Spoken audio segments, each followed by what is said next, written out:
Education matters. A universal right to expand horizons and offer better prospects. The passport to a better life. Yet around the globe, schools and institutions are at breaking point.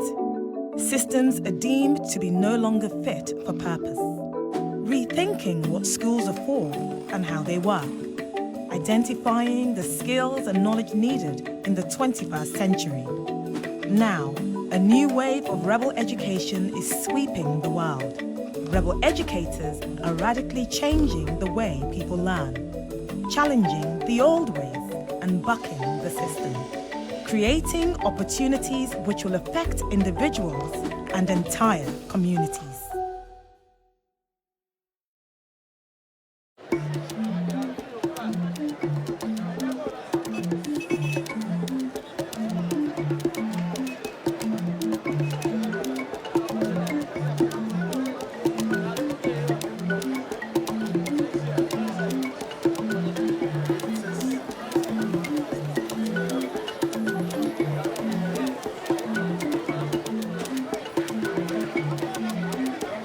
Uganda has such a huge young demographic.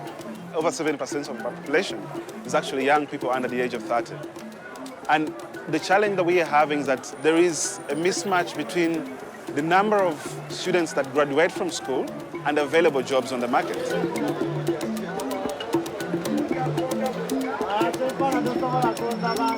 It's very common for you to go to marketplaces and you find young people doing different kinds of things. Most of them actually come without any plan of what they're going to do for the day, but they just come and station here. Maybe they'll get a very kind person and they ask them to carry for them things to their cars.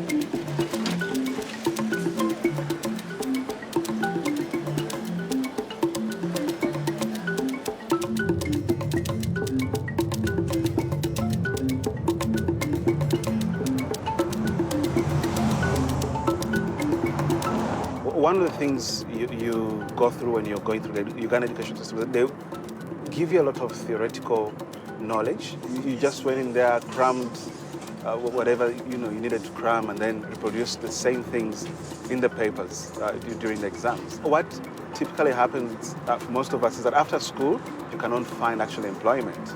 You don't actually have the right skills for you to get employed. So if an employer is going to give you a job, they have to first train you again on very best skills, I should say, like communication or critical thinking, skills that ideal education should be providing to you. You're frustrated because you had all this hope. Your parents have invested so much of the money they had to make sure you go to school, with hope that actually after you're done with school, you have decent employment and you'll be able to help your brothers or sisters. But after school, actually, you sit down and you're stranded because that promise has been broken. Out of the over 500,000 Ugandans that actually come out of university, the economy is only able to actually provide jobs to about 90,000. So you can imagine what happens to the other 400. What do they do? And if they've not been equipped with the right skills to start their own businesses, what's going to happen to them?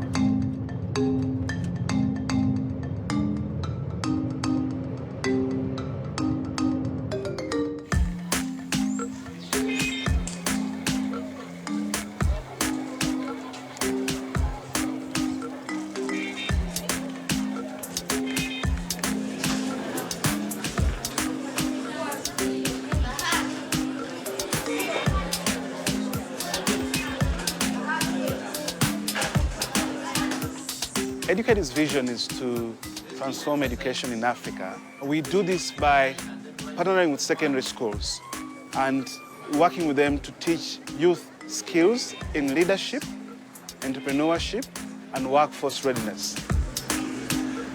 I can go ahead and read the HF, provided that I have something to say.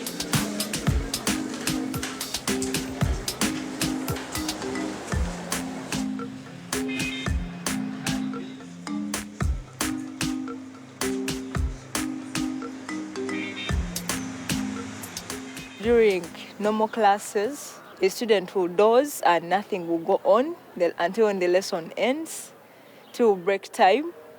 But in Educate, before a student even thinks of dozing, there's an energizer in order to keep them active in class. Come, go there. So make sure you have an item in between your legs. The cold wind blows. It blows and blows and blows. The cold wind blows. It blows and blows and blows. The cold wind blows to all those that have hair in their heads.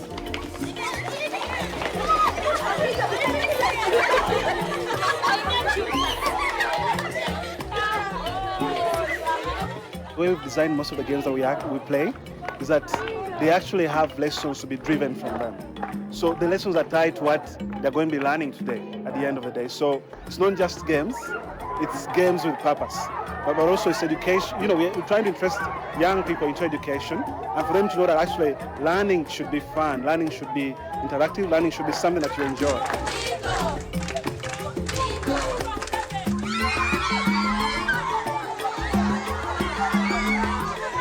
My secondary school didn't have Educate, but I used to attend Educate from another school. I used to just escort my friend to that school to attend Educate.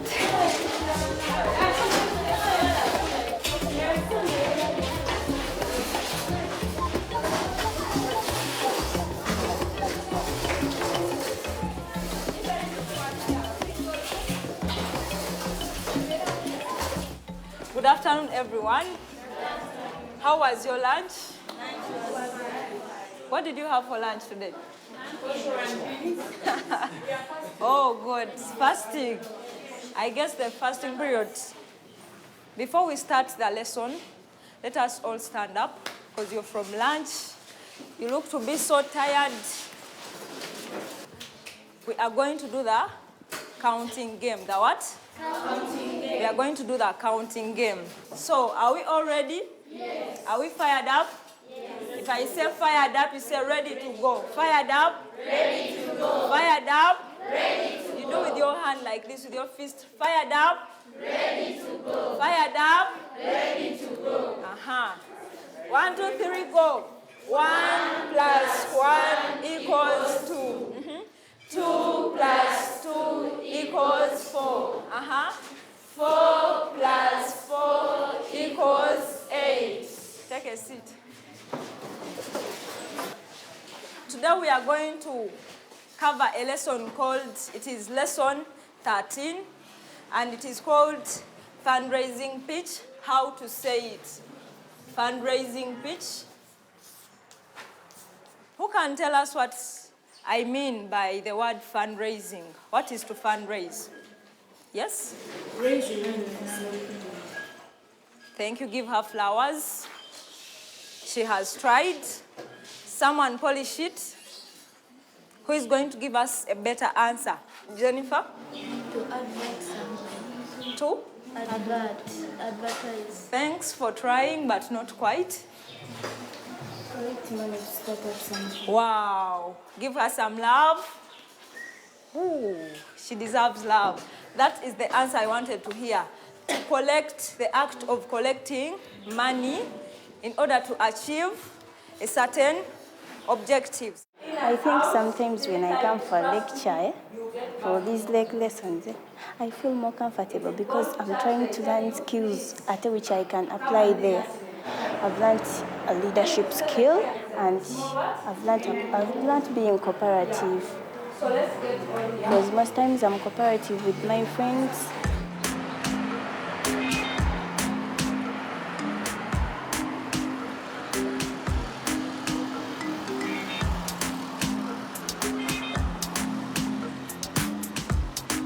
But I realized actually we are not doing well in Alliance Victory. What could be the issue? One of the things I think that we pride ourselves in is that we are an always learning organization. So what we do here is really to think about how we can improve the program. The other thing that we're doing is that we are talking to our teams in the field, making sure that we are relaying new designs or new changes or solutions to whatever challenges they've raised to us and sharing those with them. And we're actually also talking to schools, to head teachers, and making sure we are getting their feel of what the program is actually going like. And also whether we can get a teacher to stand there.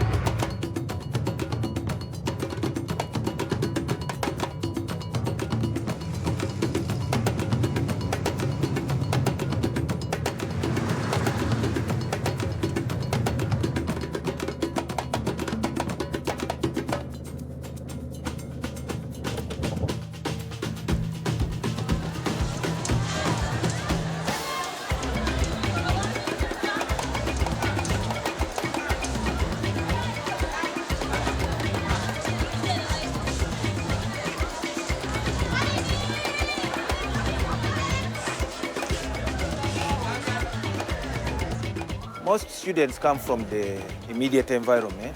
This is basically a rural school. The majority of parents are peasants. They are subsistence farmers.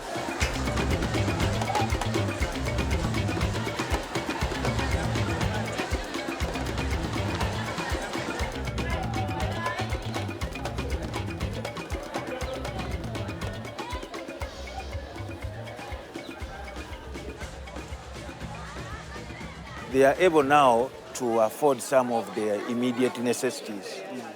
Like girls can afford pads, students can afford instructional materials, other than before.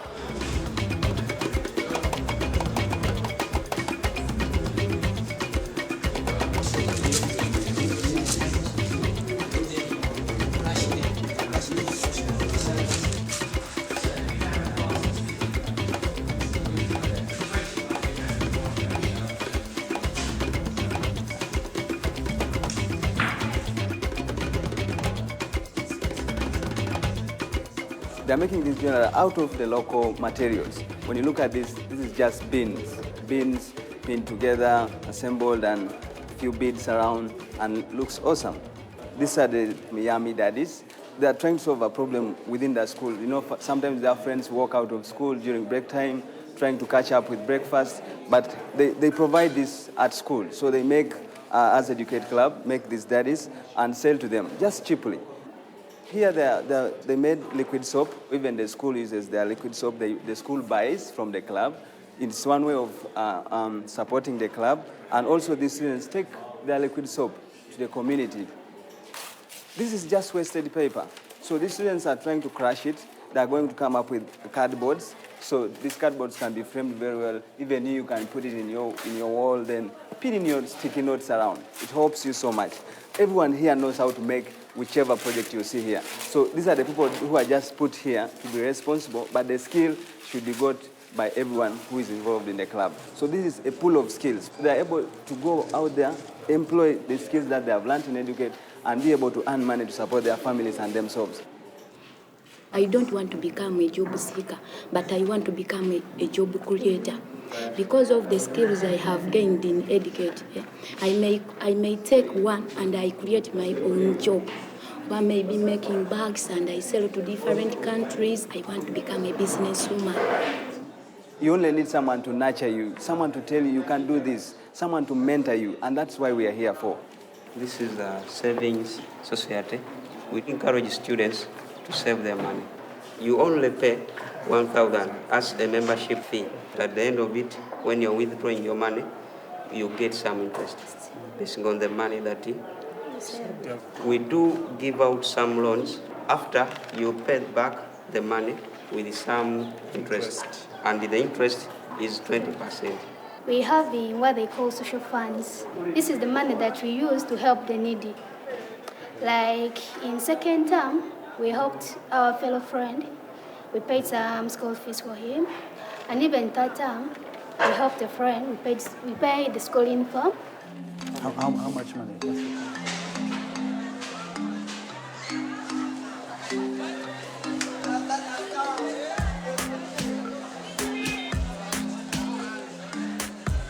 When we select the students that we work with, we make sure that we have a 50% balance between girls and boys. And also what we've done is that within the lessons that we deliver, we are teaching gender awareness concepts to make sure that that's something that the young people that we're working with, both the boys and the girls, appreciate.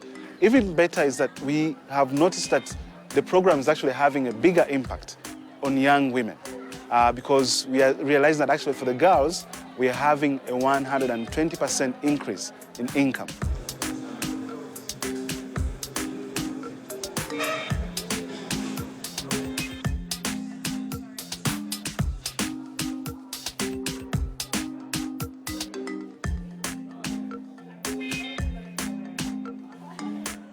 We are making these sanitary pads because many students were missing classes. And on researching, it was like that when those ones having their periods, they were only staying at home. They can't afford the other sanitary pads, the one we buy from the shop. These sanitary pads are better because they can be rewashable and be reused. I've taught many people how to make the sanitary pads, plus my friends around, and I'm sure that whoever I teach also goes and spreads the idea to the rest of the people. These ones are 3, plus the handle, then we also put 1 bag. This is 5,000. Compared to the other sanitary pads, which they pack 8, and you pay 3,000, and you only use once and throw away. So if you've bought this, you're sure that I will use for this month, keep, then wait for the next month to come. The profit we make, we always reinvest in other projects. If someone has come up with a new skill and it needs investing in it, we get the money we've got on this, we also invest. We are not all about making profits, but we are all about putting a positive impact to the rest of the people.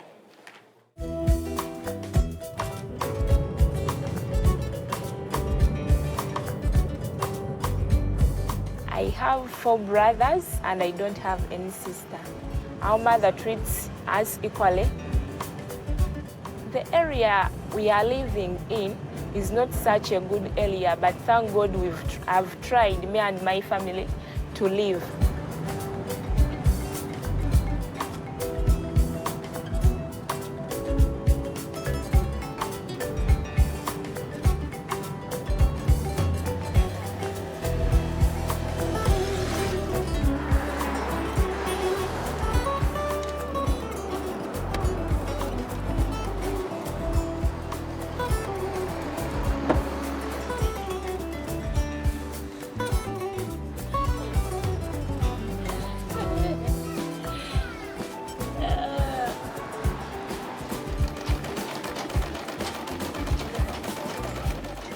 Mugulirako materials nasobola ozikola mwennyini ayigiriza n'abalala. In our family, we encourage skills. Like maybe someone has got a new skill, we welcome that skill. And we always record such skills in our memory books and even the notebooks. And we make sure that we spread it all over the family so that whoever is in the family knows how to make such and is equipped with such a skill. We always teach the community, like for the young girls who have dropped out of school, because there are many in this town of ours. There are some who were impregnated and maybe they don't have anything to do. We teach them how to operate the sewing machine, how to make the bags, and how to make the mats, plus how to make the baskets, even the sanitary pads. Kati kyensuubira musuubiramu okubeera obulungi ne musuubiramu nti wanaabeera nga mu future ayinza okuba n'esente ze kubanga anaaba yeekozesa mwennyini ate era musuubiramu n'okusoma obulungi kubanga kati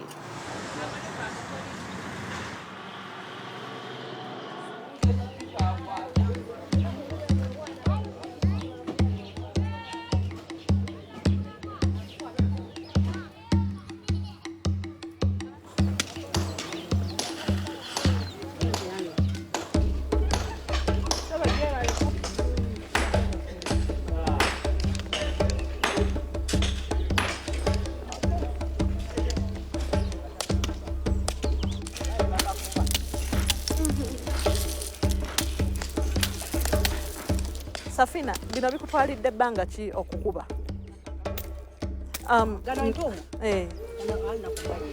She has taken 4 days to hit all this heap that you see over here. Okola essaawa mmeka? She starts from around 9 a.m. in the morning until 6 in the evening, 6 days in a week. She has been doing this for the last 10 years. She sells it for about $50 minus the people who have helped her carry the stones from deep down in the big pit to up here, and then the ones who are going to load it on a truck and then the remaining balance is what she will pay herself. I've witnessed some of my relatives doing it and the people in my community doing it, which has made me feel so bad, and I decided to at least bring for them something that can help them move away from this hectic work.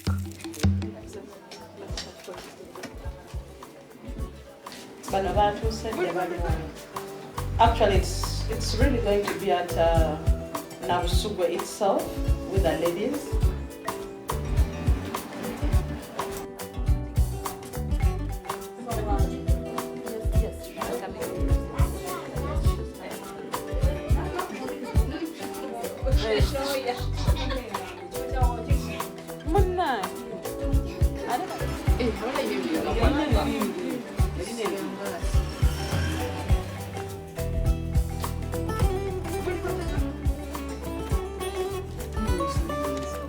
The ladies right now are rolling papers. They roll the paper into a bead, and the beads are used specifically for the necklaces. After rolling, they will collect the beads and then put it on one string and then varnish it eventually to make the final product that can be designed in any different way that you want. These ladies used to work in a stone quarry, and I talked to them. We went through what they go through the whole day without lunch, sitting on a scorching sun, and with all the heat, with all the hard work, it breaks them down and it makes them weak and weaker. The majority of them are HIV positive, so it is not healthy for their lives. I talked to them and I introduced them to making these paper products where they can get income and they can start different income generating activities besides working in the stone quarry. They make the products that they're making, they sell it and earn income from it. And this income is distributed differently. Some of them have even gone ahead to invest the money into different other businesses, which we so much encourage to happen. And then some of them have also gone ahead to take their children to school. They've also gone ahead to pay for their own house rent. They've also gone ahead to buy for themselves clothes, take themselves to the hospital and all that. I want to see a change. I want to see a transformation from being an impoverished community to being a middle income earning community. Because poverty, HIV, AIDS, and single motherhood, widowhood is so much in this area.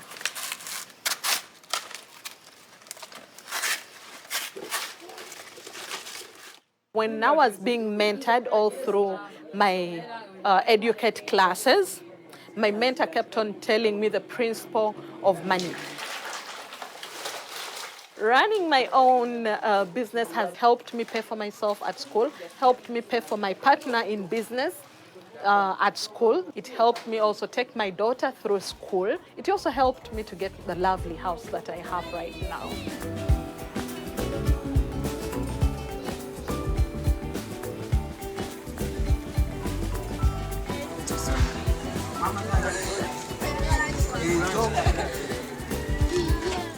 Me, I'm very proud because I'm seeing my children, my learners are doing something practically which can even go on the market and it can yield some money.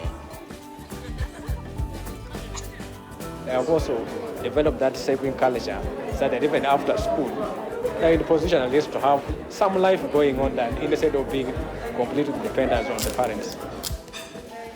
What we are seeing is that the youth that have gone through the Educate program actually become leaders. They become community leaders because they are aware and cautious about what's going on in the community and sort of provide solutions for those challenges that the community is going through. I'm looking forward to see that I can start businesses that have a positive impact to the community.